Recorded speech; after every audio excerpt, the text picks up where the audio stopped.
If you have any information at all about the murder of Michael Mills, you are urged to call the Dayton Police Department Cold Case Unit at the number on your screen, 937-333-7109, or 09, or Crime Stoppers 222-STOP. Again, you can remain anonymous.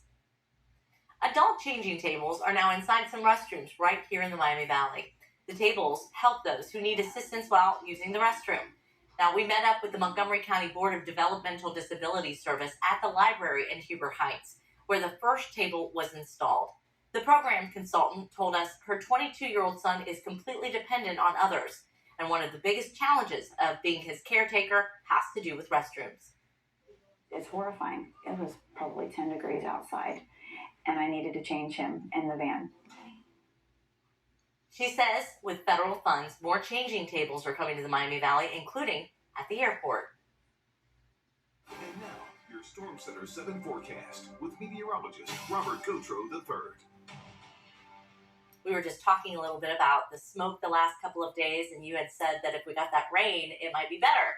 Yeah, and it is. Seems like it's improved a little bit. I mean, I could make out the skyline earlier today, which was nice. A little bit of the wind and rain. I mean, the air quality still isn't that great.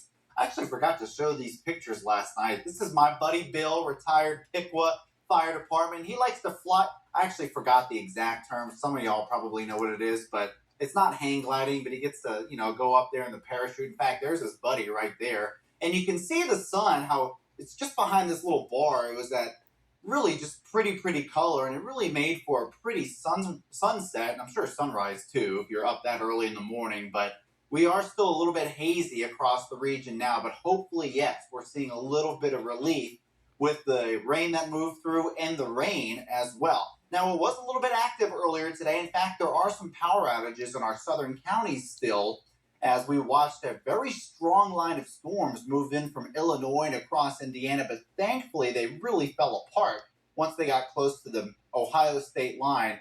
It's like a magic line where storms just break apart, it seems. That's what I've been told here.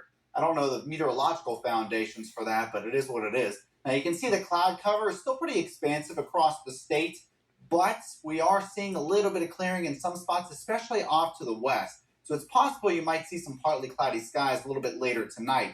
Now, here's a loop of the rainfall. See that massive storm system, how it just dives south in Indiana? We'll play it again. We actually had an earlier line of showers down to the south, and once that massive line came through, it really fell apart. Part of the reason because it went through the wake of that prior wave that moved through. And this is kind of the pattern we're going to see over the next several days. Wave after wave, where one goes will influence the intensity of another. Will they make it as far east as the Miami Valley? Some will, some won't. It's just these impulses constantly moving through. Right now we have a few little rumblies down to the south, just out of the viewing area, or just barely in the viewing area in, say, Butler County and Warren County, and then a little bit off to the southwest. So if you're down there, you might hear a couple rumbles, but other than that, we're pretty quiet for the rest of the night. Not expecting much in the way of severe weather, but let's time out these impulses, as I've called them.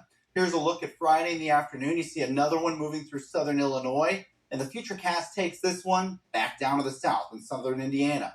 Now, again, it's possible it can make it farther east, kind of like the one earlier today, but it just depends. Now, watching as we move into Saturday morning, here comes another one.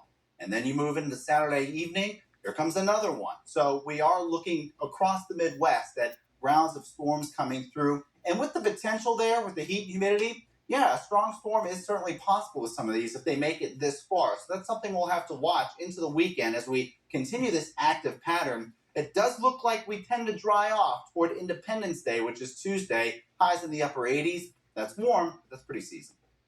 Thank you, Robert. Someone dumped 17 dogs in Mercer County. They're all looking for forever homes, but tonight we've learned they are just part of a much bigger problem in our area.